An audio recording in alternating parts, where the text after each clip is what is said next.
Praise the Lord. இன்றைக்கான வேத பகுதி, நமக்கு ஜெயம் கொடுக்கிற தேவனுக்கு ஸ்தோத்திரம். 1 கொரிந்தியர் 15ஆம் அதிகாரம் 57ஆம் வசனம். Thanks be to God who gives us the victory.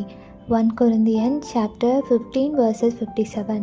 நம்மளுடைய வாழ்க்கையில் தேவன் அளவற்ற நன்மைகளை செய்கிறாருங்க.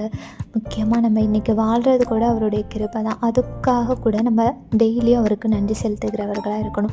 ஆனால் நிறைய டைம் நம்ம என்ன பண்ணுறோம் அப்படின்னா, அவர்கிட்ட நன்றி சொல்கிறதே மறந்துடுறோம். அவர்கிட்ட நன்மையை பெற்ற நாம் அதற்கு நன்றி சொல்லாமல் நம்ம தேவைன்றதுக்கு மாத்திரம் அவர்கிட்ட கேட்டுட்டு, ஆனால் அந்த விஷயத்தை அவர் கொடுத்ததுக்கப்புறம் நம்ம அதற்கு நன்றி சொல்லாதவர்களாக, அதை மறந்தவர்களாக இருக்கிறோம். அது மாதிரி இல்லாமல் நமக்கு நன்மை செய்து நமக்கு ஜெயம் கொடுத்து இந்த உலகத்தில் நம்மளை ஜீவனோடு காத்து எல்லா விதமான நன்மைகளையும் செய்கிற தேவனுக்கு எப்பொழுதுமே ஸ்தோத்திரம் செலுத்தணும் அப்படின்னு இந்த வேதம் சொல்லுதுங்க. அன்புள்ள தகப்பனே, எங்கள் வாழ்க்கையிலையும் எவ்வளவோ காரியங்களில் உங்களுக்கு நன்றி செலுத்த மறந்துருக்கிறோம். அதை நீங்கள் இன்றைக்கி எங்களுக்கு மன்னிங்க. எங்களுக்கு நீர் இன்றைக்கு அந்த வசனத்தை வெளிப்படுத்துறதுக்காக நன்றி.